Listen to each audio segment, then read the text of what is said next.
सावन में शिवलिंग पर जल चढ़ाते हुए आपने हजारों लोगों को देखा होगा, लेकिन क्या आपने कभी सोचा है कि इस जलाभिषेक में छिपा संदेश आपकी जिंदगी बदलने वाला क्यों है?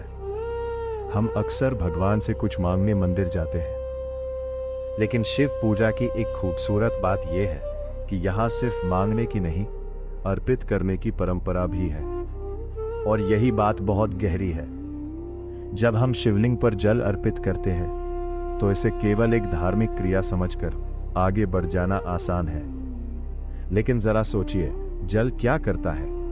जल ठंडक देता है, जल जीवन देता है, और जल अपने आकार पर घमंड नहीं करता। जिस पात्र में डालो उसी के अनुसार घम जाता है। इसीलिए जलाभिषेक को एक सुंदर आध्यात्मिक प्रतीक की तरह भी समझा जा सकता है।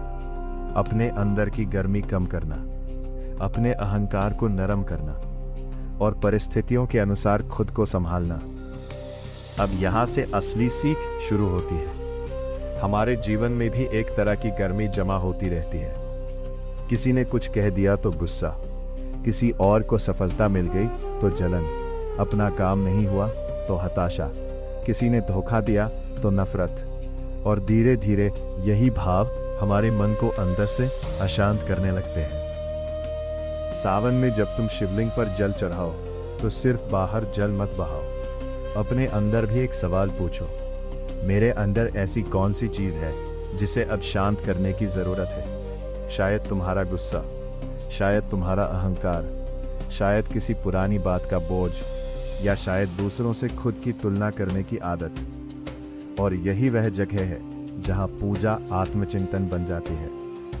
एक और बात ध्यान देने वाली है, शिवलिंग की पूजा में केवल जल ही नहीं, बल्कि पूजा के अनेक उपचारों का विधान मिलता है। इसका अर्थ ये समझना जरूरी है कि शिव पूजा केवल एक वस्तु चढ़ाने तक सीमित नहीं है। पूजा एक पूरी साधना है, और साधना का मतलब है अपने मन को धीरे धीरे अनुशासित करना। आज की दुनिया में हमारी सबसे बड़ी समस्या क्या है? हम चाहते हैं कि सब कुछ तुरंत मिल जाए, तुरंत सफलता, तुरंत पैसा, तुरंत प्रसिद्धि, तुरंत परिणाम। लेकिन जल की एक बूंद को देखो, वो धीरे धीरे गिरती है। एक बूंद, फिर दूसरी, फिर तीसरी, और लगातार गिरती हुई यही बूंदें एक धारा बन जाती हैं। यही जिंदगी का नियम भी है। एक दिन की मेहनत तुम्हारी जिंदगी नहीं बदलती, लेकिन रोज की छोटी छोटी मेहनत एक दिन तुम्हारी पूरी जिंदगी बदल सकती है। इसीलिए जब तुम जल की धारा देखो, उसे सिर्फ अभिषेक मत समझो, उसे निरंतरता का प्रतीक समझो।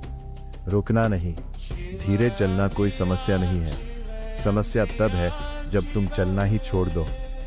और सावन हमें एक और महत्वपूर्ण बात याद दिलाता है, भक्ति केवल बाहर की यात्रा नहीं है, भक्ति भीतर की यात्रा भी है। तुम मंदिर तक पहुंच गए, लेकिन अगर वापस आकर वही गुस्सा, वही अहंकार, वही नफरत और वही गलत आदतें साथ ले आए, तो तुम्हारी बाहरी यात्रा पूरी हुई है, लेकिन भीतर की यात्रा अभी बाकी है। इसलिए अगली बार जब महादेव पर जल चढ़ाओ तो 3 चीजें अपने साथ लेकर जाना। पहली है श्रद्धा, दूसरी है आत्मचिंतन, और तीसरी है संकल्प। संकल्प कि मैं अपने क्रोध पर काम करूंगा, अपने कर्मों को बेहतर करूंगा, अपनी गलतियों से सीखूंगा, और अपनी सफलता के साथ अहंकार नहीं आने दूंगा।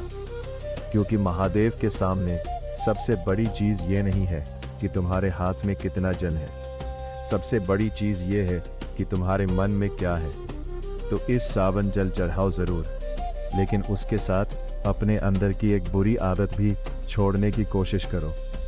एक बूंद जल महादेव को, और एक छोटा सा बदलाव अपने जीवन को। शायद यही जलाभिषेक को समझने का सबसे सुंदर तरीका हो, क्योंकि भगवान के सामने झुकना तभी सार्थक है जब वहां से उठने के बाद हमारा व्यवहार थोड़ा बेहतर हो जाए। हर हर महादेव, ओम नमः शिवाय। अगर महादेव की ये बात आपके दिल तक पहुंची है तो वीडियो को लाइक ज़रूर करें, इसे अपने उन दोस्तों और परिवार वालों के साथ शेयर करें जो महादेव में आस्था रखते हैं। कमेंट में सच्चे मन से लिखिए हर हर महादेव। और अगर आप ऐसी ही ज्ञानवर्धक और प्रेरणादायक महादेव की बातें सुनना चाहते हैं तो चैनल को सब्सक्राइब जरूर करें। याद रखिए, एक छोटी सी शेयर किसी और के जीवन में भी सकारात्मक बदलाव ला सकती है। हर हर महादेव। ओम नमः शिवाय।